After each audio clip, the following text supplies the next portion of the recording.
I hear you through my computer, not my headphones.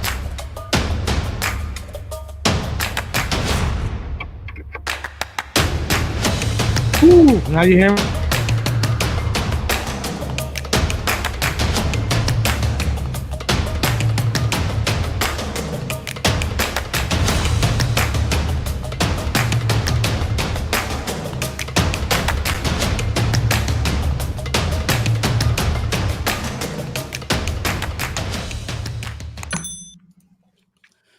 What up? What up, Jay? What up, man? Can you hear me? Loud and clear. Loud All and clear. right. Yo, that was last minute, dude. I'm like, why do I hear you through my computer? They're like, oh shit, my mic ain't plugged in. Come skating in from dinner Right. table Oh, to yeah. podcast in Right. like 30 seconds. Dude, I felt like I haven't been on the podcast in years. I came down here and I was like, my light ain't working. What the? Oh, I gotta plug it in.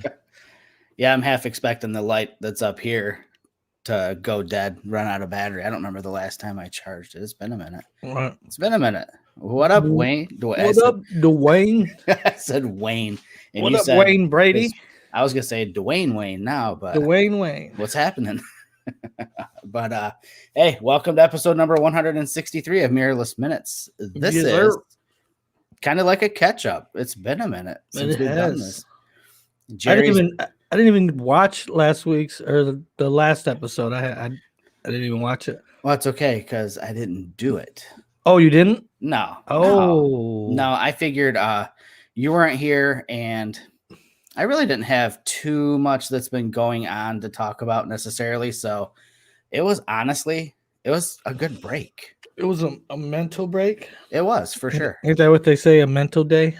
Oh yeah. A mental day. Being mindful.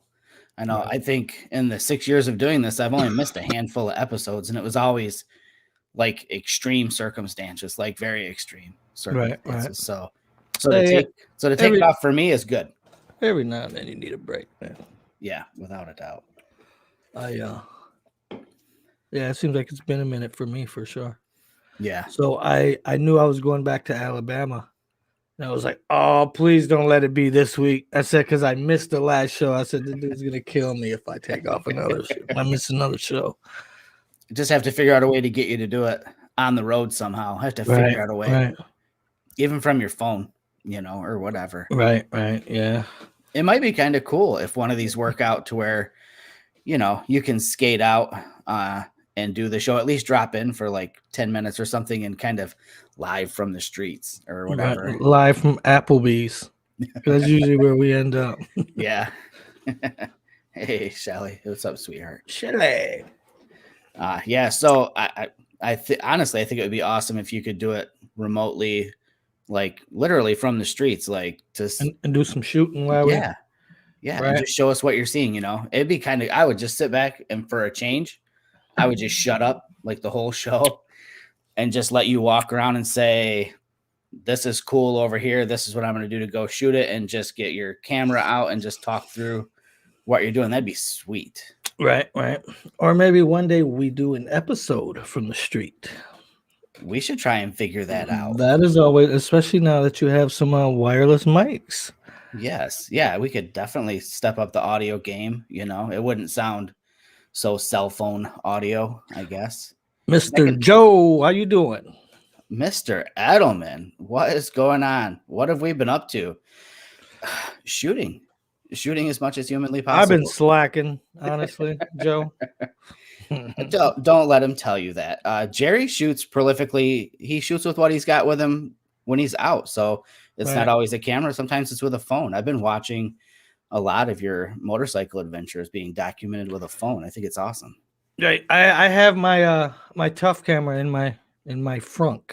If you don't know what the frunk is, it's the front trunk on the bike. So yeah. I kind of look at that. You can tell this is live. The dogs are barking and oh heck is breaking loose here. But yeah, I love that word frunk. Right. I don't know who came up with that. It is pretty cool. Yeah. One of these days I'll have an electric car at some point, and then I'll be part of the front club too. Yeah. So some of the things that we've been up to, aside from barking dogs, I've done a bit of adventuring, storm chasing. That was fun. I'll talk about that a little bit tonight. Went to a selfie room, and Oh, dude, I followed that page and I'm starting to see a lot more stuff from there. I got to get in there. it's amazing. It's like having a Joe Edelman studio Right. that you don't have to maintain. Somebody else does it. That you don't have to rearrange. Yeah, you just Right. Yep. So I'll share Yeah. a few shots from that tonight too. That was a lot of fun. And it's funny because we were really there to shoot for someone else and not just do selfies of ourselves. My girlfriend and I went there to shoot a friend and her sister. So that was a lot of Right. fun. So we'll talk Yeah, I about saw that. it. It looked cool. Yeah, it was a blast. It was a lot of fun. So I'll just jump into talking about, we talked about the wireless mics a minute ago, and I might as well bring it up now. Let's get that out of the way. So I wanted to get back into vlogging, and I'm still gathering like content here and there when I go out, just like lots of B-roll that I can add to later videos. But if you follow me on YouTube, you've seen a few of my vlog posts. And as part of the vlogging equipment, audio is important. And I figured I should invest in some sort of microphone setup. And I'll just grab the camera I'm vlogging with over here. So I'm using the GoPro Hero 9 Black. And when you get this, it doesn't have, let me get this all taken apart here. So when you get it, this is the GoPro. This deal right here. And it's got a horrible microphone built into it. But what's cool is you can get this thing here. It's called a media mod. I was just going to ask you if you had that. Yeah.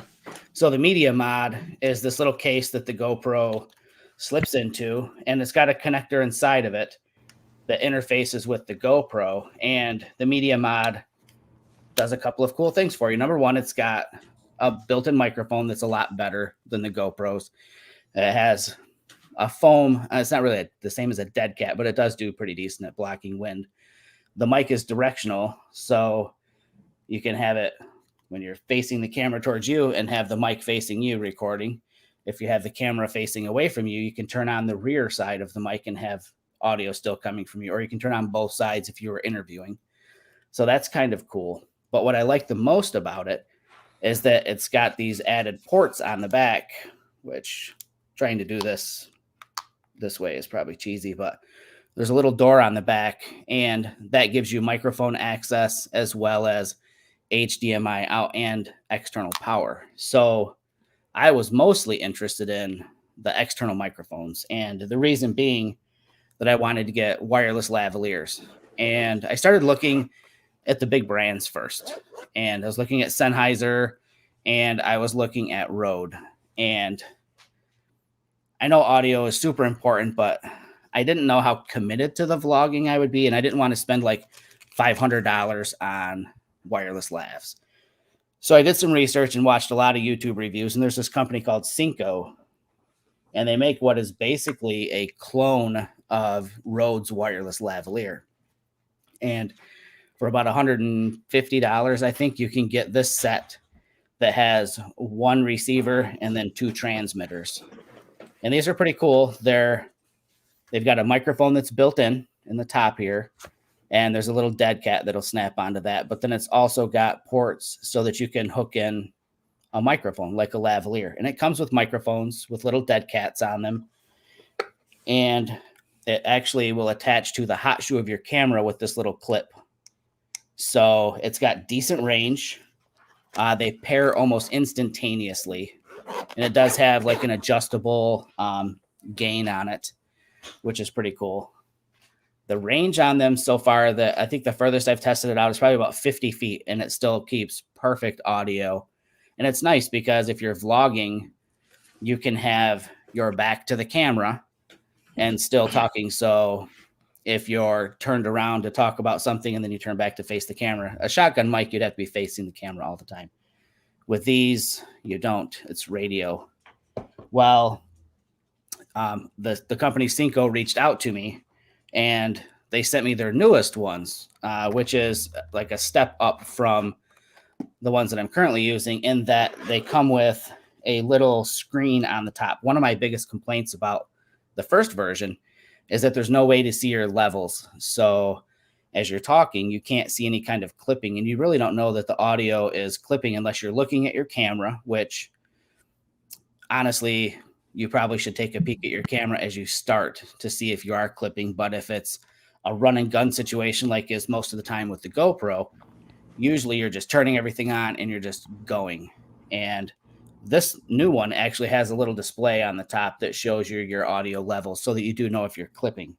So I was pretty stoked when they reached out about that. And so I'm going to do a review on those probably before long. And I think I might do a giveaway on the first generation of those that I have. It's a cool little setup for someone who is doing vlogging, or if you're doing any sort of video production and you don't want to carry around a boom mic, or you don't have a person to carry a boom. If you don't want to put a shotgun mic on top of your camera, shotguns they're not as good as a lavalier for a lot of things. Lavaliers really isolate your voice from the surrounding environmental sounds.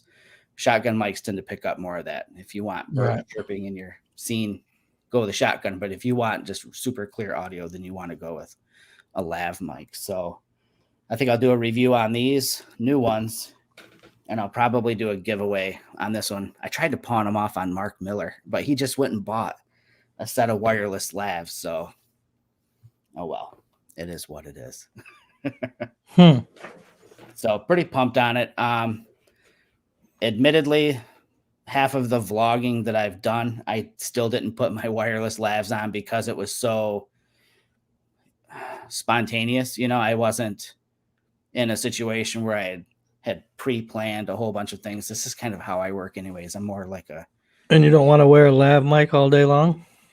No, it's hard to feel spontaneous when you're... I'd feel like I'm a DEA informant or something walking around with a mic on me all day. Right. You know? You just walk around and look at people and go... Right, I'll talk to my wrist. I'll wear these things in my ears, these monitors, and I'll talk to my wrist. Right. We won't do that urbexing in Detroit. It's a sure way to get shot. Oh, hell yeah. No. So, hey, tell us a little bit about your travels, Jerry. Some of the stuff that you saw down there and things you might want to go back and shoot since you've been there once before now. So as you know, and many others don't know, I took a different position at my job. So now I do a lot more traveling. Just in the past 2 months, I've been to Ohio. I've been to Indiana a handful of times. I've been to Alabama. I'm going back to Alabama again. So I'm spending a lot of time in hotels and in foreign places where I know nobody. Yeah. So, for example, we had to go to Whirlpool in Ohio, and they had us come in a day early. Well, I'm thinking we were working the day. They said be there by 11:30. So I get there, and because we had to do a COVID test. Oh, yeah. So we get to this Whirlpool facility, and they have their own hospital in the building. That's how big this place is. Oh. So we get in there, we do the COVID test, and took about 20 minutes, and then we're done. So I'm ready to go to work, and they're like, "All right, see you guys tomorrow." I'm like, "What do you mean? We're not working today?" They're like, "No, we just had to get in here and get the COVID test." So this was noon, right? So now, I'm like, "All right, I'm gonna go to my room." So I get to the hotel, and they tell me my room isn't ready till 4. So I'm like, what the hell? So now I got 4 hours to kill. So I was gonna go to Applebee's and sit down and have a drink, and then I was like, nah, you know what? It's nice out. I'm gonna hit the street.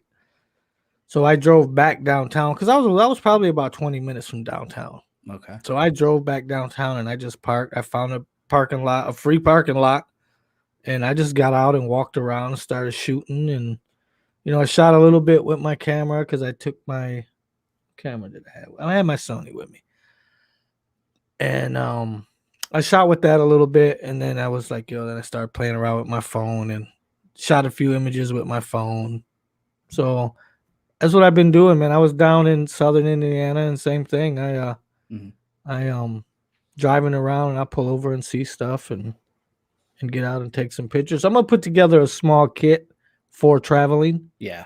I think I'm gonna do the Pen F with the Laowa 7.5, the 17 mil, and then the 42 to 150 fantastic plastic. Okay. Yeah. And I think I'm gonna throw a little kit together, just keep that in there in the car Sure. Yep. for when I travel, and then I'll have everything covered. I kind of want to try that Lawa. Yeah, it's nice. It's manual. Yeah. I Yeah. don't That's know if fine. you okay with that, but I But mean for that is that, you keep it on infinity. You know what I mean? right. It's so wide, everything's gonna be in Yeah. It's focus. crazy wide. Yeah.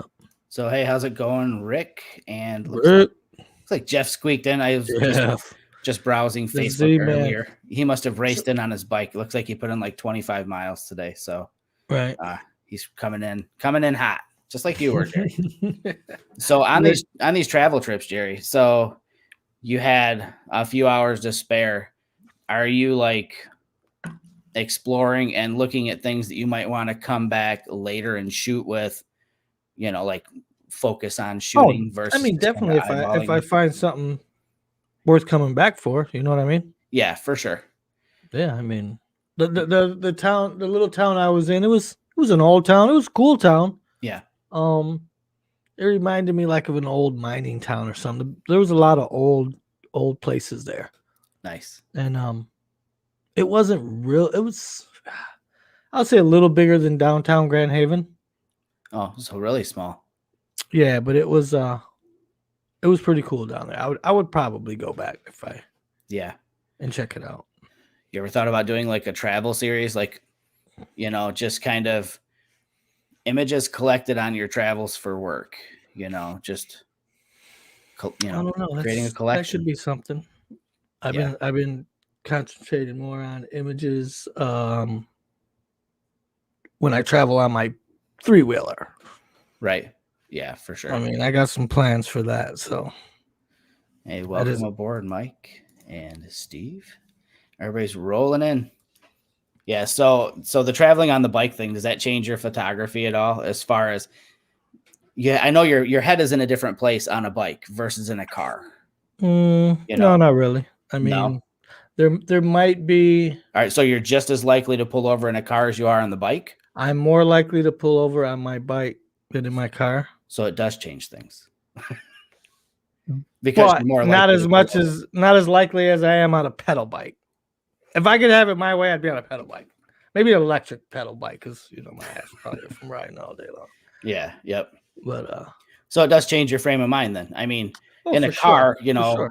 it's different to You pull over gotta, a car yeah, and find a spot to park or right, what have you. right. Because on my bike, I'll ride up onto the sidewalk Yep. and pull over. You know what I mean? Hey, Liana. In a car, you got to find parking depending on where you're at. And Yeah. I mean, it's different animal, but I just didn't know if like I just have this image in my head. So when I think of riding a bike or a motorcycle, it's just like whole zen, free spirited, the wind in your hair, whatever. Like your brain is completely different. So I didn't know if you see things differently, if you're more likely to appreciate something. Have you ever slung your camera over your shoulder and rode your pedal bike? Yes. So I mean, you know what it's like then. I mean, yeah, a little different, I mean, because you most of slow my down, experience is, back roads and dirt roads and stuff like that, but not like, I mean, but you see things on a pedal bike that you don't see in a car. Yes. Yeah. And the same thing on the 3-wheeler. I mean, it's, yep. I mean, Cool. although most of the time I'm doing 50 miles an hour, but when you want to slow down, you can slow down and you see more. Nice. Yeah. I just personally, I think you've got a couple opportunities there for some killer projects if you wanted to. I mean, the travel and the bike are two things that aren't things that everybody does. Right. So you'll see things, that other people might not be able to. Right. I mean, I'm definitely taking pictures while I travel. You know what I mean? I'll make it a point to, while I'm walking from the restaurant back to the hotel or whatever, I'm shooting things along the way. I mean, I took a picture of the Waffle House sign. You know what I mean? Yeah, I would too. Hopefully at night. Right. Yeah, it was at night. Yeah, it was Perfect. lit up. Yeah. So Jason's got a question. Says he's doing a long bike ride at the end of next week to raise some money, and he really wants to keep moving and not be stopping too often. Does he bring a GoPro or the TG4? I mean, either one, you're gonna have to stop a little bit. Yeah, I mean, unless You're capturing stills from video. right, if you're doing a time lapse, I would say bring either one. If I'm assuming this is all photography based. If it's video, I will have to recommend the GoPro because the Right. image stabilization is ridiculous on the GoPro.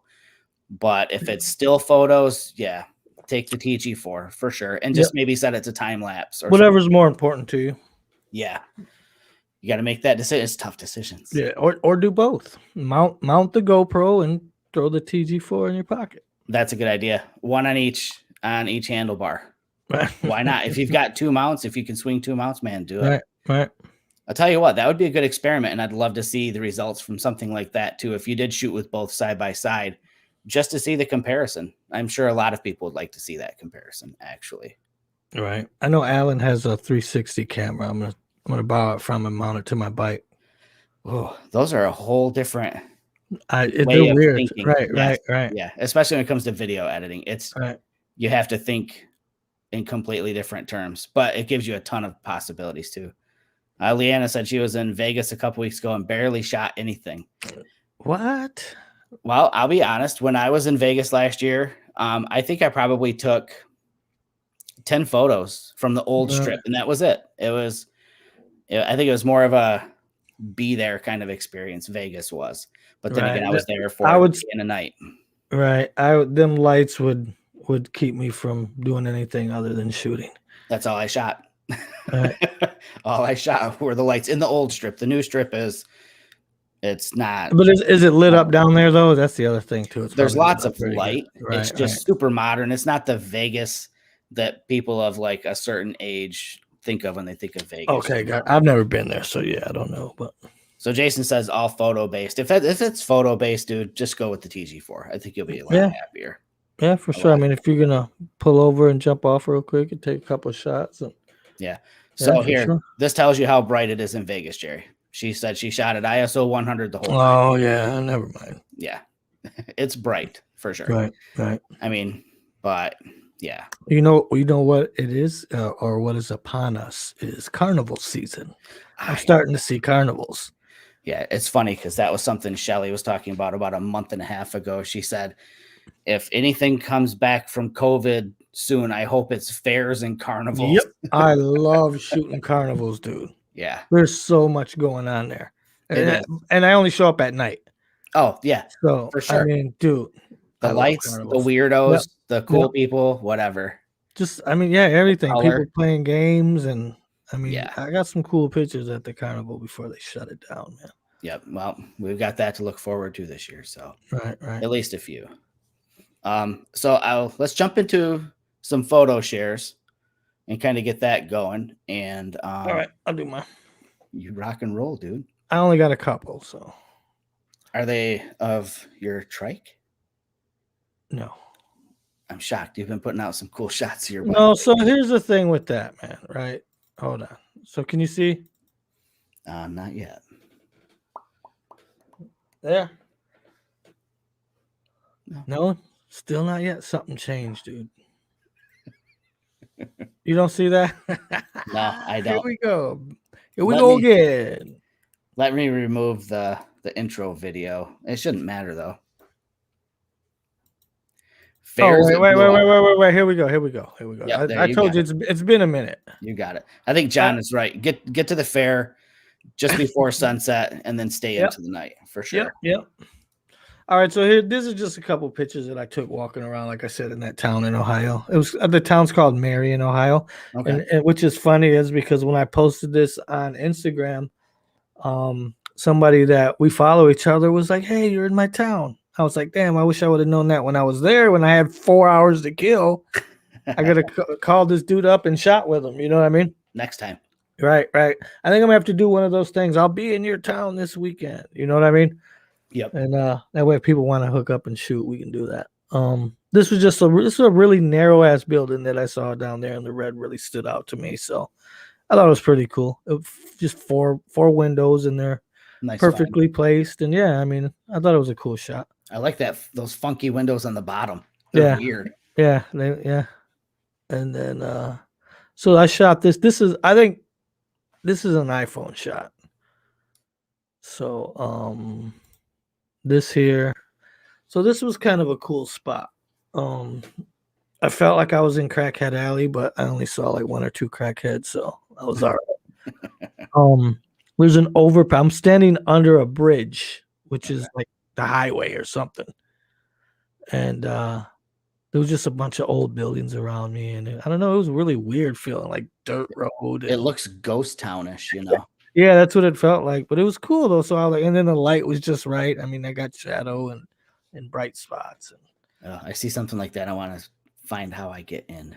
right. Well, no, there was people in there. Oh, I don't know how I did that, but oh well. And this is the last picture right here. So I just I mean, who don't love a Camaro?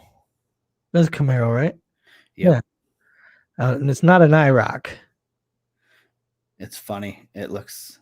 I thought the front end is a little confusing to me for some reason on that one, but it's probably a truck front end or something on that one.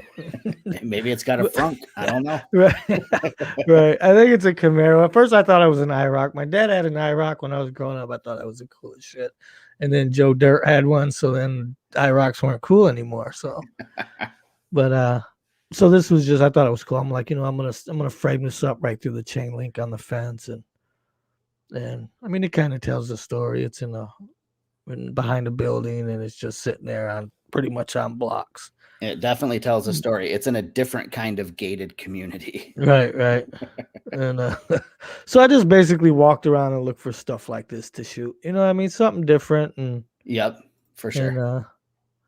And things I can share. All right. So Dwayne says Canon. I have no idea. Canon. He said Camarillo. What was it shot with, bud? iPhone, yeah. iPhone 11. Shot. Nice. Shoot with what you got. Sometimes that's what you pack. Stupid. Oh, right. Oh, dude, I got a story. So I one of the girls I showed, her name was Corey, right? And she messaged me today, and we shot this past week, and she was talking about work, and I was like, yeah, I could probably get you in where I'm at, so we'll get it figured out. So she texted me today and asked me about looking into getting a job for her up there. So I'm using talk to text, right? Because I'm driving, and I was like, hey, Core. And the phone typed, hey, whore. Yo, dude, I am so lucky I read that before, because I got a habit of sending stuff and not reading it. Oh, boy.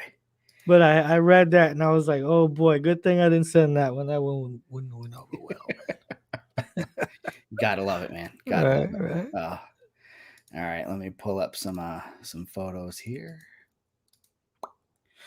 All right, so I'm just going in chronological order of stuff I've been shooting. So that was that selfie room I was talking about that Velvet, my girlfriend Shelly and I went to, and this is Velvet. We've worked with her a few times. We did a really cool cosplay shoot you guys might have seen about a year ago, where she was dressed up as Harley Quinn, that we got the Detroit Police Department to participate in, which was awesome.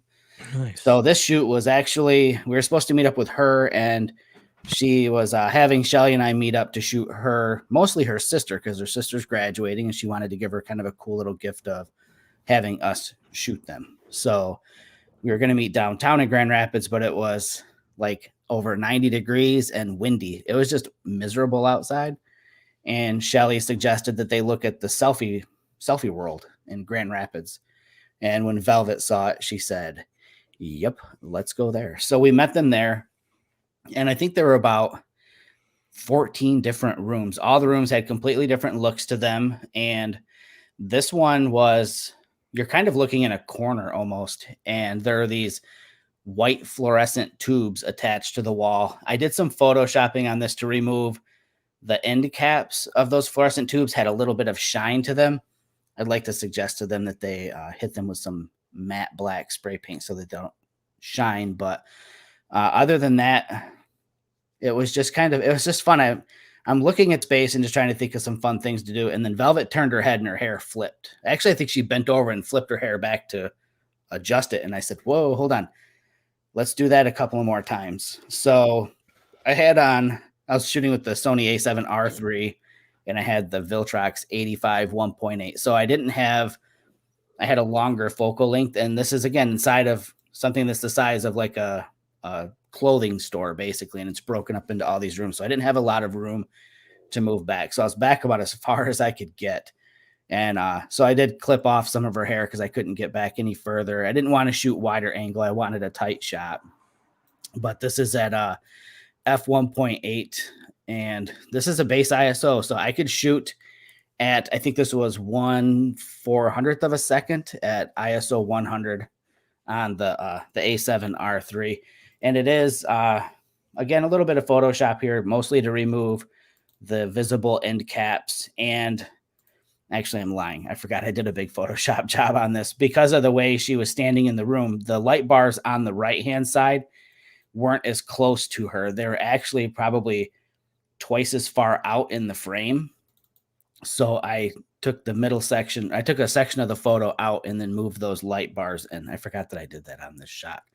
I should have brought a before photo to show you guys what I'm talking about. But basically, I just brought the 3 bars on the right closer to her in this final image.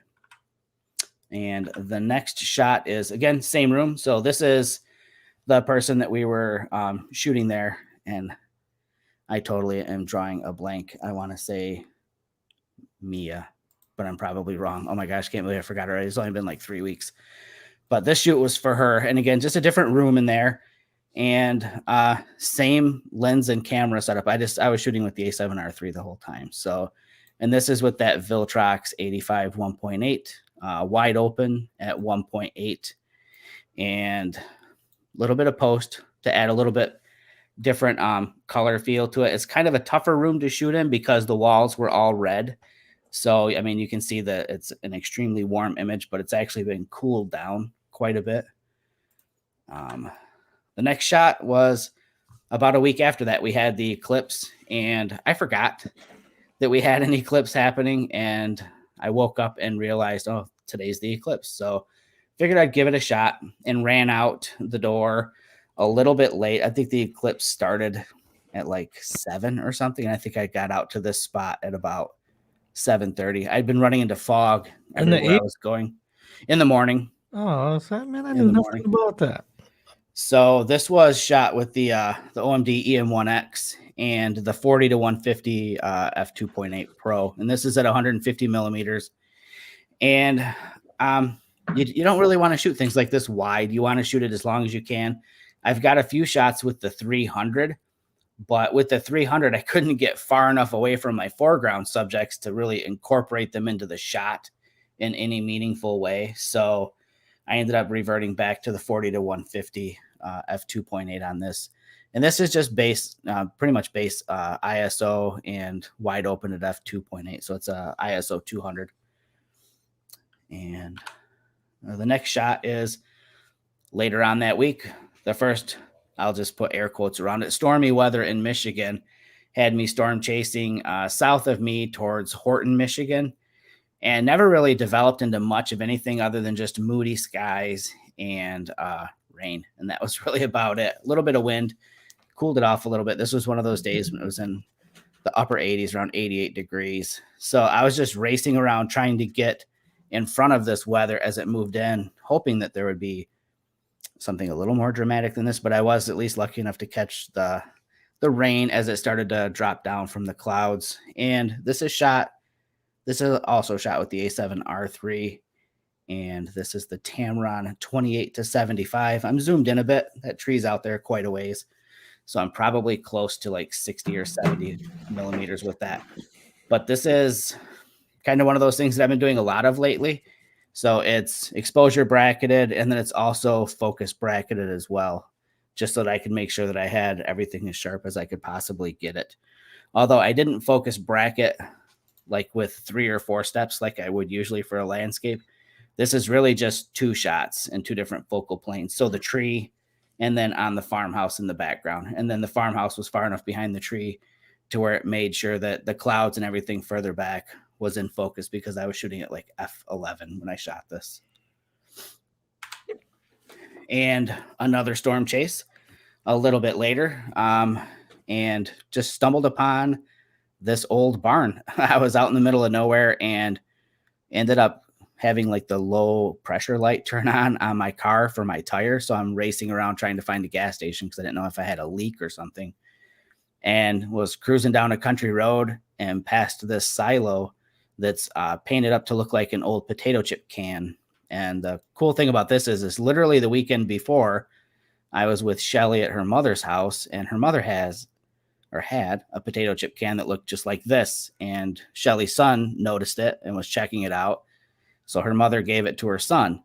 And then here it is less than a week later, and there's an entire silo painted to look just like that can. It was super like weird and cool. But I don't know. There's what are you guys doing, Rando Nautica? You know, I'm telling you what, that's what it felt like. It was so bizarre. There's this thing about Shelly, though. It's weird. She has all these weird, crazy coincidences. It's almost freaky. I keep telling her she needs to. She's like the lady from Poltergeist. She needs to have coincidences that have lotto numbers in them. I keep telling her, try hard, try harder. And then this was later on, I think the next day, and I think I Facebook Lived this probably or talked about it. I was driving all over trying to find something to shoot, some sort of storm to shoot, and ended up right by my house. Liana's in the chat here in the audience. She knows this shack as well as I do. It's just outside of town here, but I love it because it's got these blue shingles that are mixed in with these old red shingles, and it's just a vibrant pop of color. And again, hoping, praying for thunderstorm, never got it, but I did get a little bit of a rainbow. Oh, this is the rainbow thing? Yeah, over to the right-hand side. You cropped that, didn't you? No, actually, this is not cropped. I was just super close to this barn. I have to be close because if you look in the upper left corner, you can still see a power line, which I'm thinking of the truck. You shot the truck with the rainbow too, right? Yes. Okay, yes, I that's did. what I'm thinking. Because I knew something was off in the middle of the field. That was the truck. So, yep. My bad. So this is not the A7R3. This is the A7 III, but this is shot with the Tamron 17 to 28 at the wider end at 17. And this again is bracketed multiple ways. So it's exposure bracketed because I was lazy. I didn't want to put filters on to help adjust my exposure. And then also it is, you hear the Harley Davidsons going by. And then it's also focus stacked as well, just so I could have the grass in the foreground in focus, as well as the shed, and then the background where the rainbow is. Nice. Lots of blending of photos. I'm on a kick with that, like the last couple of months. And this is after a day of storm chasing with Shelly. We drove. I think we put in like 150 miles that day almost, driving all over mid and over towards east side of the state, chasing this weather. And as it usually is with me, I'm like a mile and a half from home, and we start to see a little bit of flashes out the window after we thought all the weather was done. And then I hear a rumble of thunder, and we had gotten back in. We put pajamas on. We were sitting on the couch. We were done. And I said, "Did you hear that?" And Shelly says, "Are you going to go?" I said, "Do you want to go?" She said, "Let's go." So we jumped in the car and raced outside of town, and I ran out into this field. And in your pajamas? Nah, man, I got dressed. Okay. I thought you were one of those people. I have been. I have been, but not tonight, not for this one. So we get out there, and I'm taking, this is with the OMD EM1X and the 12 to 100. And I ran, I think, 4 different exposures, 4 different live comp exposures. And it's funny because I swore I did not have an exposure running when this one flashed. And I think I got back to the car and told Shelly, I said, "Shit, I missed the lightning. I don't think I got a single shot with lightning." And then I get home and start going through the photos the next day, and I'm like, "Damn, I got it. I got that. Of course I got it. I knew I got it." But I honestly didn't think I had it. And is that it? Or do I have one more? I think I've got one more. No, I guess I don't have any more. All right, I got a bunch more. I forgot I shot some other stuff. Yeah, bring it on. Let me get this off the screen here. So how you liking that new Sony? I like it. You got the R3? The R3. So the megapixel count isn't insane, but it's 42 like mine, right? it's about twice as much as what the A7 III is. So yeah, it's Right, bananas, dude. You like it though? I'll tell you what. Now I know why portrait shooters or fashion and things like that, why they love high megapixel cameras. Yeah, so you can because it makes your job twice as much work trying to remove all them damn blackheads. Yes. It makes a huge difference having the extra megapixels. So that, and for people who don't know, let me just talk about this really quick. So I had shot people's faces, 100 times with the Olympus cameras, 12 to 20 megapixels. And I was always happy with what I got.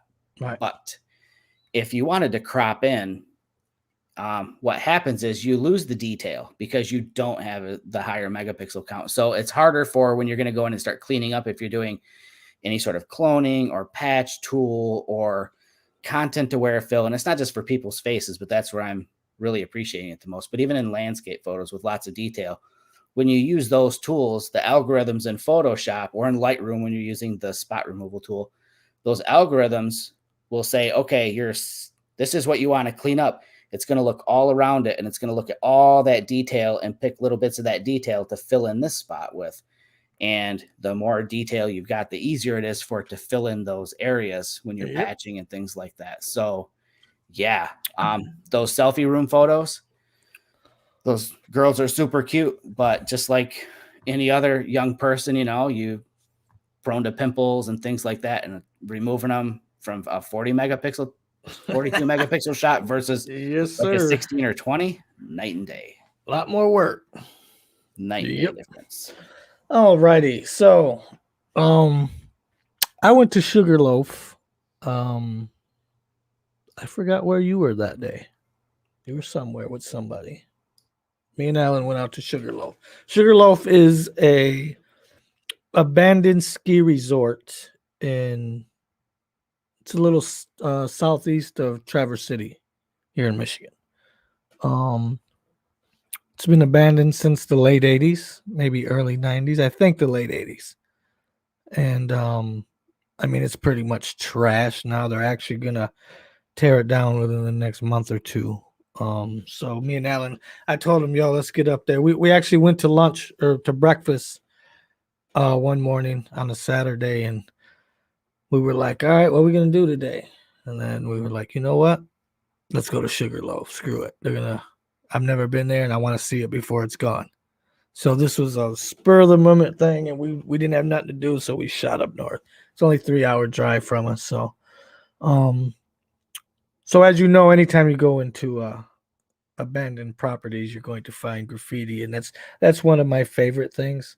Or I don't even know if some of it's graffiti. You're going to find a lot of writing and penises drawing on the walls.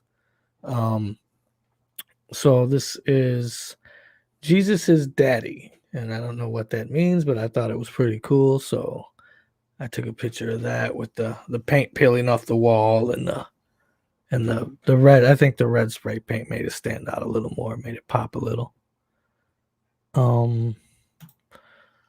And then this is just through a doorway, and then you can go up or down. And there was actually a raccoon at the bottom of these steps.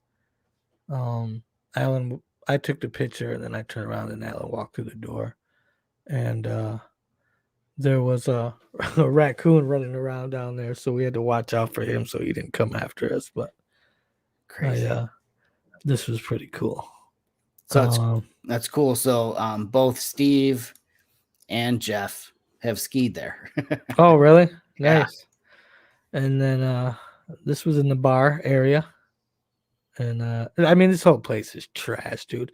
Which is kind of sad because, like, when you move some stuff around for the photo op is cool. Yeah. But like when you just start destroying stuff for no reason, like every window's broke out of this place. Kids. And what you right, exactly. And what was cool is, and I'd have a picture of it, but I don't have it here. There was a long hallway that I'm assuming it was lined with trophy cases. Oh, yeah. And every freaking piece of glass was broke out of there, and there was mirrors in the bed. Man, that would have been cool if they would have left that alone. Oops. Call you back. So this room, Yo, I some somebody me and Alan walk in this room. He's like, holy shit. like that. I noticed a bottle of fake blood on the floor. Yeah. And so somebody went in there with some fake blood and poured it around on everything. So I had seen a picture online previously of a knife laying on the bed, and this is probably the room Sweet. that had fake blood all over the knife and on the bed, and they tried to make it look like. I mean, you can see the pillow on the ground; it's got blood all over it. But that's cool. But I don't know where the hell all the. It looks like insulation or something came from. You know, what I mean, it's just a pile of it. I'm gonna guess a rodent pulled all that stuff out of that mattress. Right, something, yeah. So that kind of ruined it, but so this is on the second floor. Shooting down the hallway, and then you see the pool to the right, and the banquet room up top there on the right. I'm surprised some skaters haven't brought a pump up there and pumped that pool out to skate it. Right. Or maybe they have. I don't know. Or maybe they did the inside one. No, you don't skate a pool like that one. No, I wouldn't know. What about that hot tub over there? Do they skate those? They'd probably pee in it. Right. All right, so this is the pool room, and once again, every window's broken out, and there's glass everywhere. And oh my god, these are cool. Yeah, pools are always cool, man. Whenever you can get an empty pool and it's spray painted in. I want to stand in that pool with a crazy mask on and pop a big smoke in there. Oh yeah, that'd be cool. I'll bring one of those LED masks. And I have tons of smoke. This is the Zoom Flume. I don't know how many people know about the Zoom Flume. Not me. So this is actually Mike Norris in the picture from Beta Pixels. Yeah. I went down and I picked up Mike, and he was like, "Yo, Jerry, I know this abandoned water park." So I get down to his house. He lives right on the other side of the Michigan border in Indiana. So then we drive about 4 hours south, and we end up in Bloomington, Indiana, which is what I found out later, not that far from the Kentucky border. Yeah. And so he's like, "I know this abandoned water park," and then we get down there, and I mean, there's that picture and this picture, and this was about it. It was a water slide, a cement water slide. It was actually cool though. It's in the middle of the woods. Yeah, and it's all spray painted on. And but ticks. It's just that's where you got your ticks, right? Yeah, that's where the next day I found 2 ticks embedded in my leg. Yeah. Yeah, and then there's a campground next door to what we were looking for. Okay. So we did find the campground, and there was an old trailer. I posted the picture on my Instagram today of the trailer that was out there, but it's all overgrown, and it's kind of cool area. You know what I mean? Yeah. Oh, for sure. I mean, anytime you can go out and see spray paint, I'm happy. Oh yeah. Oh yeah. That's half the reason I go to Detroit. Okay, here we go. All right, this is Corey. I did some portraits not too long ago. So this is the girl I was talking about that texted me about the job today. Corey, I've shot with Corey for I think 5 years now, and we shoot once or twice a year. We don't shoot too often. She's busy a lot and with her family, and so when she gets some time, we'll get out and shoot. But it's always fun to shoot with her. So this is a photo we took down at Cruise Park at the end of Sherman in Muskegon. Okay. And this was just natural light. Shot this with the Sony A7 R2 and the Tamron 28-75. Nice. I think I'm shooting all my portraits with that lens. I'm not switching lenses anymore. So what were you shooting, like the water park and 28-75? All right, so with the Sony then also. Yep.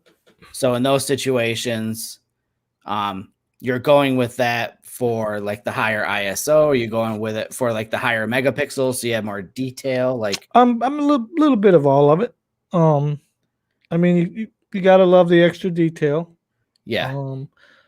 And I mean, ISO is ISO on full frame, so yeah, it's nice to have the ability to bump that up. For sure. And I mean, I just find that focal range useful for a lot of different things. I mean, I went from shooting this to shooting this. You know what I mean? And it gives you a different look. I mean, I'm at 7. This is at 35 millimeters right here. Okay. So this is 35 millimeters. I think f4, and I think my ISO was 400. Okay. And here's another one. So this is probably my favorite photo of the shoot, and because it's not technically correct, if that makes sense. Yeah. There's hair in her face. The pose isn't technically a good pose, but I just told her to stand like that, and the wind was blowing, and I got low and shot up, and like this stuff like this is what I tend to like more now than trying to shoot technically. Does that make sense? Mm-hmm. No, for sure. So I appreciate this stuff a lot more than getting the photo right, if that makes sense. Oh yeah. I had posted a photo one time, and somebody commented, "You left the tag in the photo." Of course I did. The tag was there in real life. Yeah. You know what I mean? Yeah. I'm keeping it as raw as I can. Yep. There's minimal editing here. I mean, it's pretty much coming out of the camera like this. And that's how I've been wanting to transition over to a little more than trying to be technical and that type of stuff. And I think that is it, man. All right, let me pull up something here real quick. Excuse me. So Steve had a question. Let me export an image out of Lightroom here real quick. Let me quit Lightroom here. Sorry about that, folks. Okay, so Steve asked how to keep track of all them Sony numbers and know which one is for what type of photography. So for me, I have always just been good at just keeping track of like all my gear for some reason, like what I'm using and when. I don't know why. I think it's probably because I'm so used to talking to people about what I'm shooting all the time that I just kind of remember. Like, I could probably go back 2 years ago and look at a photo and tell you what I shot it with. Not because I can tell by how it looks, but just because I know what I had then and what I used the most and stuff like that. I'll be 50-50 on the lens, but camera body, I always know. And then as far as what type of photography. So right now my Olympus gear is for certain wildlife because I've got the long lenses for it and the image stabilization. So I don't have to be on a tripod all the time.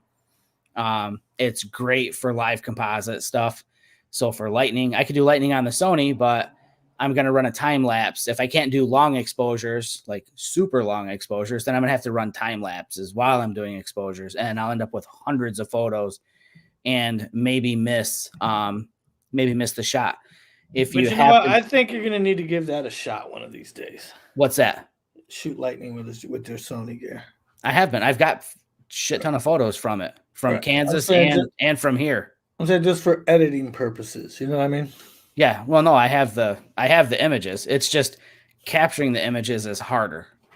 You know what I mean? It's a little more work for sure. Because you can only run an exposure for so long before it overexposes. So the only other way is to get your exposure to run as long as you can run it and then be doing a time lapse with no delay in between shots. So if anybody is friends with me on Facebook that's watching this, on my feed the other day, I posted a video where I was out doing like a live feed from that baby blue truck that I was photographing. And during the feed, there was a flash of lightning that I mentioned, had flashed, and you can see it in my live feed on the video from my phone. And I was running a time lapse with the longest exposures I could run during the day and still missed that shot. So that's where even live composite wouldn't have helped during the day like that. It was so bright out, but I could have done it with Pro Capture. So to kind of back up and answer your question, for me, the Olympus gear is if I'm doing lightning or like long exposures where live composite makes the most sense, like star trails and things like that, and wildlife. And the Sony is when I want the most possible dynamic range I can get, because there are a ton of people who still shoot micro four thirds professionally that will argue that, there's been so many improvements in micro four thirds, that it's just as good as full frame. There are some things that just aren't, and I don't have to not be 100% honest about it. You know what I mean? Like, so I'm not like influenced anyway. And so I'm not an influencer anymore. How about that? So I can just be legit and honest. So if I want the most dynamic range possible, I'm just going to shoot with the Sony. And if I'm going to shoot in low light conditions and still want a faster shutter speed, or if I need high ISO for astro work, I'm going to shoot with the Sony, with the A7 III. The A7R III, because it's a higher megapixel count, the photo sites on the sensor are smaller. They gather less light. They're still bigger photo sites than you would find on a micro four thirds camera. So it's still going to be better in low light, but not as good as my A7 III. So the A7R III is going to be when I want as much freaking detail as I can possibly get. And if I want to be able to crop and use just a portion of the photo as a whole standalone photo, because the amount of detail in 42 megapixels is ridiculous. Can you imagine that 63, 62? No. I mean, I feel like 42 is overkill for me most of the time. Not all the time. It's cool when I have it, but I couldn't even imagine 60 or like 80 or 100. I mean, that's just insane. Right. So I'm in a dilemma here. It's gonna be time for me to get a new body here. You're thinking about the A7 IV versus what, an A7R something? Well, here's the thing: the A7 IV is coming out when? End of the year? The A7 IV? Yeah, by the end of the year. I think I'm gonna wait on that. Yeah, and just see how what the feedback is on it and all that stuff. Right. I think I'm gonna wait on that. That one should be epic. So, like, all the rumors have it being that it's going to be probably the megapixel count that like the A7R III is, like in the 40 range. I read 30s. That would be even better. Right. You'd be in the middle. They could keep it 32-ish, 34. Because you're not going to lose any low light. Right. So here, let me do a quick image share really quick. So Dwayne said A7S. I agree, man. I agree. Yeah. So here's the blue truck you were talking about earlier, Jerry. So this is the one I shot with the rainbow. I just wanted to throw this up because this is something that I had been shooting over the past week. And this is just with the A7 III. So as you zoom in, so this is at, God, I wish it told you in preview what percentage I was zoomed in at. But this is your JPEG. Yeah, this is a JPEG out of Lightroom. So I couldn't do this on the Olympus camera and retain this kind of detail. Right. It's just fact. It is what it is. Maybe in high res mode I could, for sure. But what you run into in high res mode is, because it was stormy, all of this grass would be a blurred mess. You know what I mean? Because they would be moving. Yeah. So, the high res mode is sick. I mean, that's another picture in itself right there. Yes. I mean, I could for sure, crop a little differently and make this a completely different image. And this is just with the A7 III. So the A7R III is what I was shooting with in that selfie room. And, again, being that I'm not like a professional people shooter, I know I missed focus on this a bit, but so you can see her eyes are a little soft. But I mean, the amount of detail, so this is at like 400%, so I mean, I could realistically crop into this. Oh, yeah, for sure. At 200% and make this a standalone image. At 200% on a micro four thirds body, I probably wouldn't be sharing that. I'd share it online and I'd give it to somebody like as a smaller file that they could share on social. but I don't know if it would be like an 8x10 print for sure. So, I mean, so this is regular, view or whatever. So, can I, yeah, I wish it gave me like percentages to zoom in by, you know what I mean? It just doesn't. So I can't really tell you, but yeah, the amount of detail is really ridiculous that you get from something like 42 megapixels. And I saw it with that Fuji when I had that for a week, that was 50 megapixels, and I was just blown away. I mean, I have shots from an abandoned building here in town. Actually, I was with you that day, I think, Jerry. I was in that building. And I have like a big scene, but I've got other images where I cropped in and just used just the center section of that scene. And it's like a full blown complete image that I just probably wouldn't be able to do otherwise. So I think it's like anything else. Every tool has its ideal use. Yep. I mean, I can nail a nail into a 2x4 with a crescent wrench all day long if I have to. Doesn't mean it's the right tool. So you want to use a hammer for a nail, you want to use a screwdriver for a screw. And that's just kind of how I treat the camera, Steve, is that I feel for me, there's an optimal use for each one. And that's just, yeah, that's how it works. Yeah, man. And with that, but yeah, so and Dwayne says A7S. A7S is. So I was on the fence. I was on the fence between the R3 and the A7S, and I really had to stop and ask myself. I don't do video that much, and if I'm going to do video, I already told you guys this is what I'm doing most of my video with, just to vlog. Right.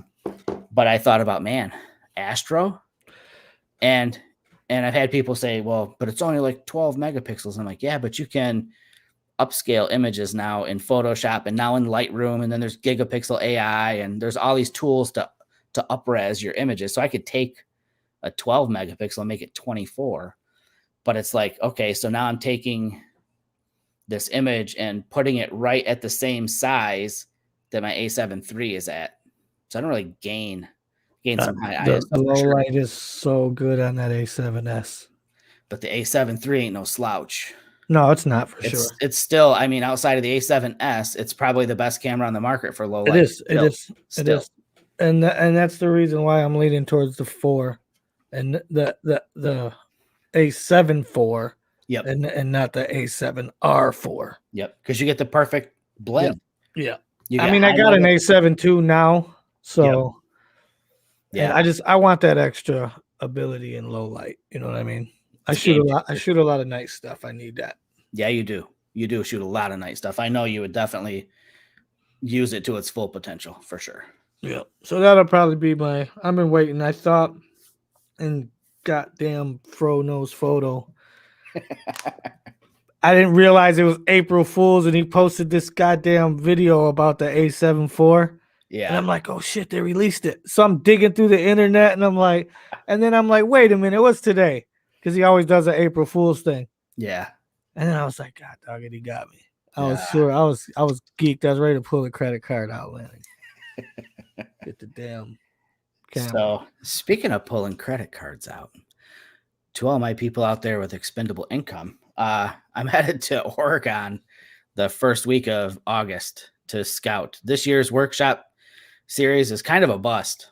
We had a lot of interest checks on going to Wyoming, but no serious takers other than it sounded like our buddy Ted Pembroke was really interested because he actually messaged me, I think within an hour of me pulling all the workshops off of the website. We just didn't have enough interest. It's getting so close to the August time frame that just didn't make sense. So I know that I had banked on being gone at that period of time.